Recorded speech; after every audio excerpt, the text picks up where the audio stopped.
Hello everybody, welcome to the Honor and Knowledge channel, and this is the weekly update for the Hungry Strike for America and status of the 2026 elections. Last year, about 6 or 7 months ago, I decided I needed to lose 50 pounds to ensure that the Republicans kept a majority in both the House and the Senate in the 2026 elections. I believe that the value of the United States being strong to the world is immense. We need to be strong to protect the world, and as you can see, we're doing a good job of that right now. We being President Trump and his administration and the military. What I just saw this last few days was amazing. The last thing I did before I came out here to do this weekly update video was to watch the JD Vance presentation at the Caroline Leavitt press conference. Some of the stuff I was going to say, JD Vance said it all. One of the things I was going to talk about was the fact that instead of the press saying that an ICE agent shot a woman up in Minnesota, they really should be saying that an ICE agent protected other ICE agents and himself from a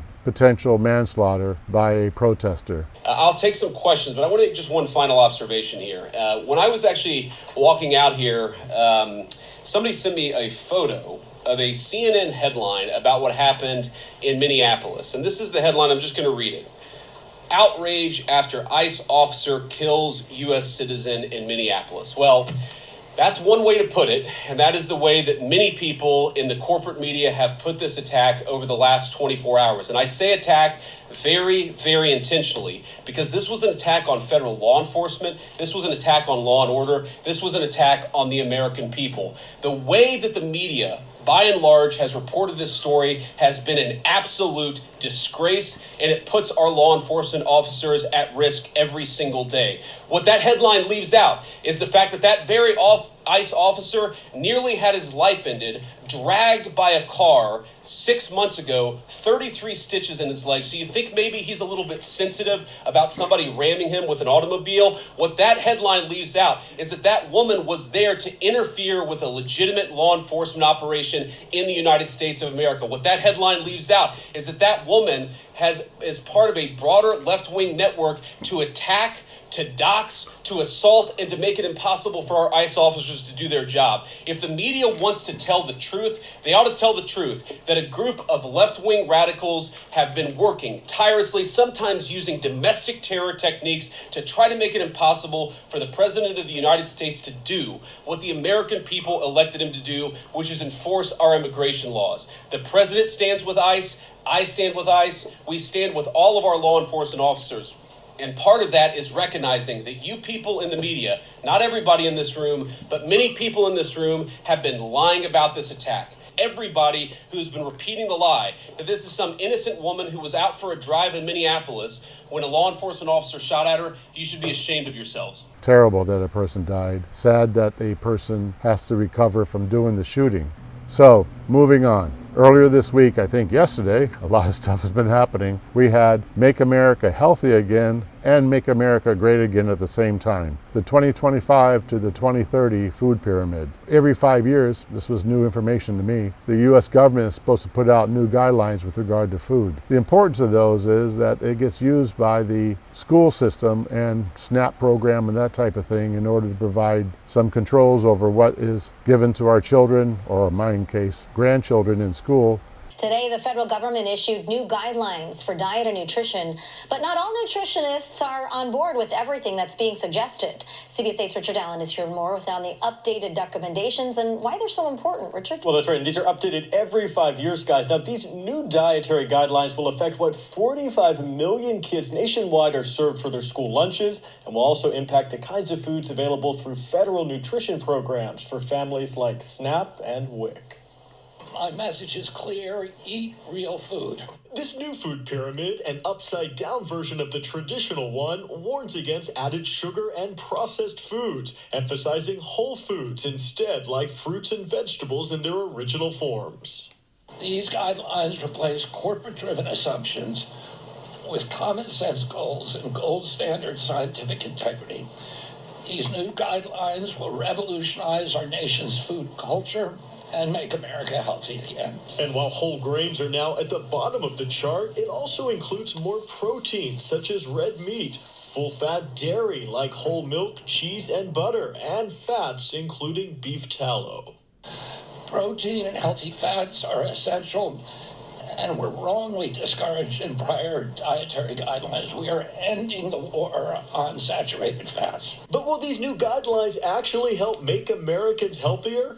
Only if they're followed and people don't eat too many calories. Welcome to my office. When I was editing the video last night, I had, let's just say, technical difficulties. So the rest of this will be from my office. But I'm still wearing my I didn't lose a pound shirt. The official sign for Hungry Strike for America doesn't have more stars on it. I will be striving to achieve getting back to my before Christmas weight by next Wednesday. Not in this video, but in the future, I'll speak about the many different diets that I've been on and the results of each. Some of them were decent, but not long-term. All of these diets don't seem to be long-term. What we need to do was actually use the information provided in this new pyramid to select the foods that are wonderful for us to eat and stay away from those that aren't good. My hungry strike is actually me not eating very much of the foods that all of us have become addicted to in some way, such as potato chips, French fries, mashed potatoes, pasta, the breads. I eat a lot of meat, some cheese. My wife would say a lot of cheese. Eggs, seafood, love that seafood. Salads and vegetables, but not a lot of beans and very little carbohydrates. And I try to go to 0 sugars. Not that successful as the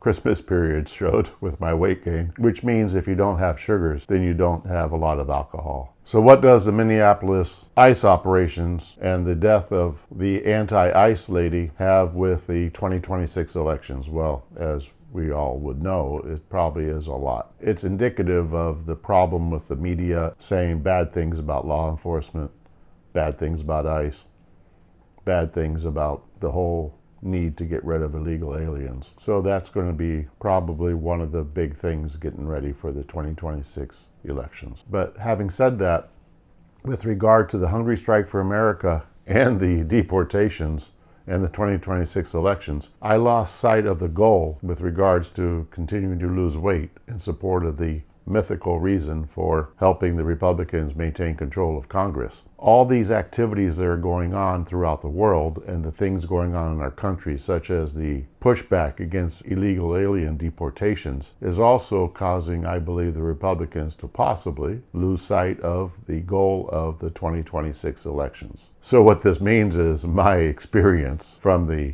holiday binge of food and drink and gaining of weight means that the Republicans have a lot more work to do than we probably originally thought. Getting rid of illegal aliens is proper. Going against law enforcement is not proper. But if you do any kind of research in the younger crowds, it's very easy for them to be brainwashed. And I don't mean that in a terrible way. It's very easy for them to be on the side of not wanting any kind of negative results from illegal alien deportations. You know, as the famous quote from Winston Churchill was, if you're 20 years old and not a liberal, then you don't have a heart.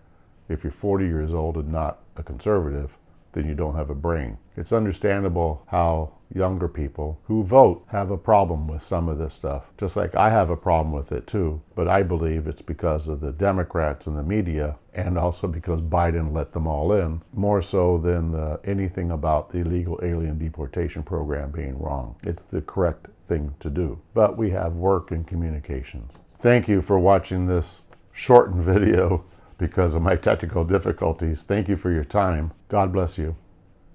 God bless President Trump and his administration. God bless the United States of America.